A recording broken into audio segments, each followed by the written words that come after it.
Hey guys, Matt Sass here, and today I am back in r/IDontWorkHereLady, a subreddit I like to visit every once in a while just for the fun of it.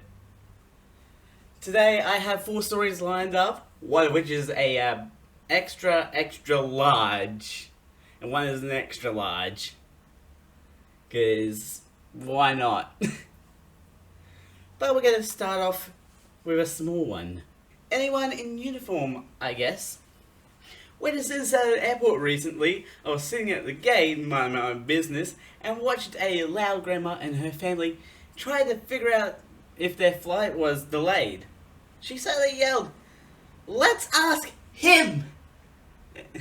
and made a beeline for a guy in uniform. It wasn't even you, it was just random person. Go! A janitor's uniform, pushing a trash can. Her family tried to pull her back before it was too late.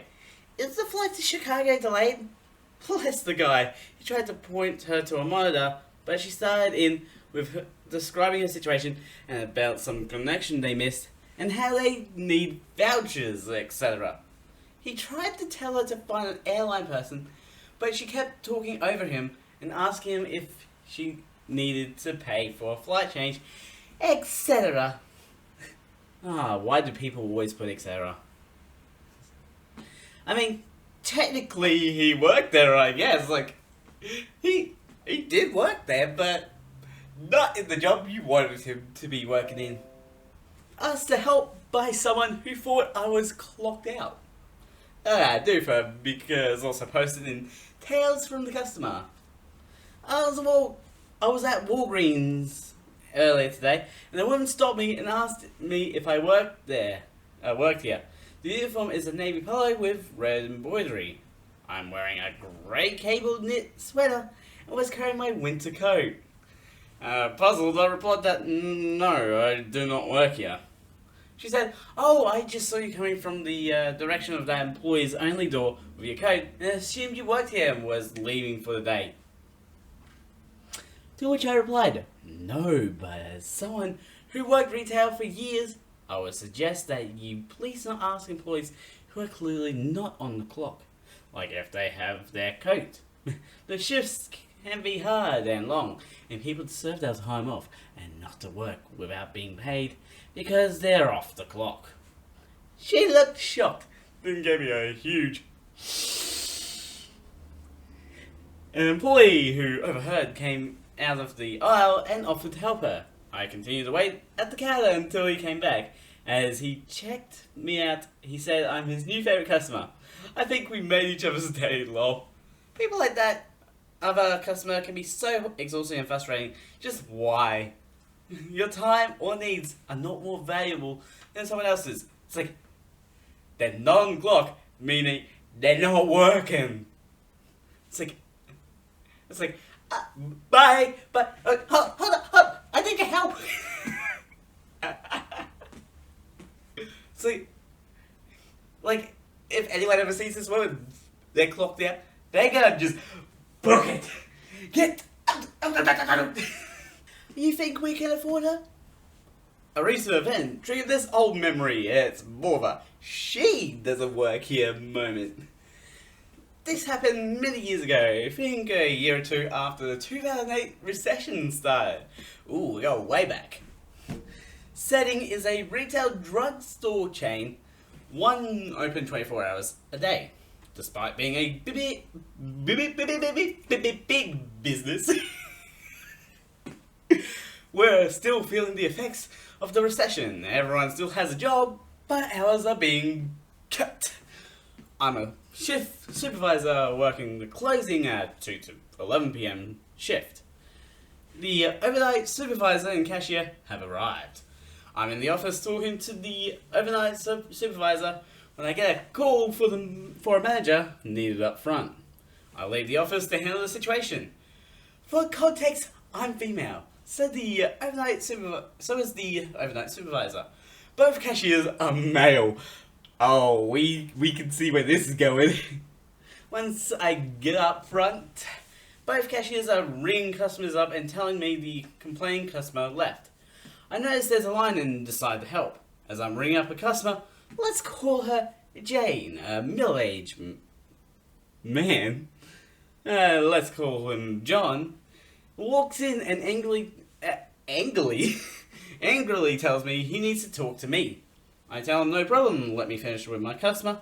John starts anyway. Your employer says she's going to call the police on me for having a disability placard, but I don't look disabled. John has an accent. On the surface, John does not look disabled. Which one? Pointing to my two cashiers. A woman. She said it's her job to manage disabled parking. Jane starts to giggle at this point. Whoever she was, she doesn't work for us. She said she works for you. Sir, there are only 2 females on duty at this moment. One of them being me. The other I was talking to in the office when you asked for a manager. If you'd like, I can call her out to the front and you can see if it was her. Now, the shopping centre does have security guards. However, last I checked, they're all male. I wonder if I'll complain about her and get her fired. Jane decides to chime in. Sir, we're in the middle of a recession. People are losing jobs and getting their hours cut. You really think this store has a lot of money lying around for that meaningless position? The gears in John's head finally start to turn. She doesn't work for you? No, she doesn't. Can I kick her ass? I have no say in it. I'm going to kick her ass. Enjoy! Just bye! Enjoy the butt whooping. I finished ringing up Jane, who's still trying to hold back giggles. Oh, I lost it immediately. For a moment I thought, wow, you guys must be making a boatload of money to hire someone for that small job. About 15 minutes later, I clock out and head to my car. John's driving his car and rolls his windows down. She's still driving around here. I'll kick her ass. I wave bye. I don't know if John ever got a chance to kick her ass that night. I was just like, yeah, I'm gonna say that word, I don't care. It's a butt whooping time. Oh, just. She's like, hey, yeah. The case of the home. The case of the care home fax. Here we go. I think somewhere between the 90s and barely past 2000, when businesses were mostly using fax instead of email to send documents, there was even some family homes that had a fax machine for one reason or another. As you probably guessed, our household had a fax machine. To this day, I don't really understand why we had it, because it was hardly used. Maybe it was a fashion thing, I don't know. Not far from us were 2 NHS-run places. Or should I say 3. Imagine a triangle where one corner was our home, a 10-minute walk away was an NHS hospital, then a 10-minute walk from the hospital and our home is a GP surgery with a care home immediately across the road. As in, step out of the GP surgery and cross the road to get to the care home. As the hospital isn't relevant in this and only gives an idea of the distances, we can ignore the hospital. The hospital does not have any meaning in this. The fax was in the same room as the family computer, so someone was usually in the same room. Usually my dad or myself, and infrequently someone else in the family. Well, this time, I was sat at the computer working on some document or other when the fax machine came to life. I thought it must have been something for Dad, so I left it to work away. However, after 5 minutes of printing, I thought something was wrong. Just as I got up to inspect the situation, the printing ended. So I glanced at the fax printout, and it quickly became obvious that this was sent to the wrong place. At the top of the first page, or something like 20 pages, were 2 addresses, the send to and send from addresses. The send from being the GP surgery, and the send to being the care home across the road from... How do you mess up that distance? It'd be faster to hand deliver. In the addresses for both places also include telephone numbers and fax numbers. A quick look at the numbers, I could see that they were nothing like our number. Imagine our number being 01234446668, and their numbers were something like 01234551100 and 01234552277. Apart from the 01234, which was the area code, the rest of the numbers were so far apart, you would have thought a random number generator had a fun day. This was obviously not a case of single digits being mistaken, like the last number being a 5 instead of a 6. I barely looked any further on the first page when I realised these were medical documents that the GP surgery tried sending to the care home. As these were important, I picked up the phone and called a number on the front page for the care home. The receptionist answered, and I explained that we somehow got their fax from the GP surgery. The receptionist was apologetic and was puzzled with how this happened.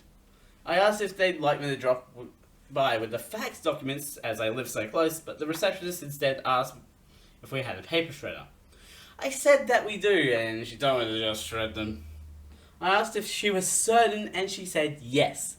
We said our goodbyes and ended the call. So I eventually shredded them. I say eventually just because just as I was about to reach for the shredder, a thought occurred to me and I picked up the phone again. I called the GP surgery. After a brief explanation to the receptionist, I was put through to someone in the back office. I explained the situation again, and the lady was utterly puzzled. She was the one that faxed the documents, and there was no way that she could have confused the care home number with our home number. She said that she'd make a note to their tech department about it. When I asked if she'd like me to return the documents to her, she also asked me to just shred them. Well, that's what I did. As these were important documents and needed shredding quickly, I dug out the shredder and started setting up in the living room. When my mum asked me why I dug out the shredder, I told her and she was surprised, but didn't argue. And because she enjoyed using the shredder, she decided to do the job for me. And that's the end of it. Round 2. You would have thought this was a random one-off thing, but no, it wasn't. The following month, my dad was sat at the computer with me, watching over his shoulder when the fax machine came to life.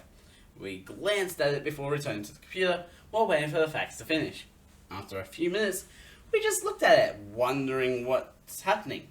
Then it finished up. As I was already standing, I checked to see what came through, and sure enough, it was documents from the GP surgery to the care home. As my dad was informed about what happened last time, I handed them off to him. He did what I did and phoned the care home and then the GP surgery about the situation. Both places were yet again puzzled about the situation, and turned out the suggestion that we walk down the road to drop them off. So Mum got her fun with the shredder again. And if you think that was the last time, then you're wrong. This happened 4 more times in the last 5 months. We have no idea if this problem would have continued if we had kept the fax machine. Dad disconnected it as he eventually lost use for it. None of us knew why we kept getting those faxes. The care home and the GP surgery kept telling us to shred them and referring the problem to their tech departments. All I can think of is that the GP surgery's machine would get a busy tone from the care home, and instead of deciding to wait and retry, it was sent through some sort of number generator, and it set on the first fax machine with an area code that was free. However, that seems far-fetched. So that's it. That was the case of the care home fax. It read like a novel! And what a good novel that was. And on that note, I'm going to end this episode here. This is probably going to be an unedited episode, complete with all the fumbles of my mouth. links will be in the description to the main channel and the second channel for you guys go check out. Don't forget to subscribe and hit the notification bell so you know it comes out. Ding, ding. I'm the Mad Scientist. Mad Scientist out.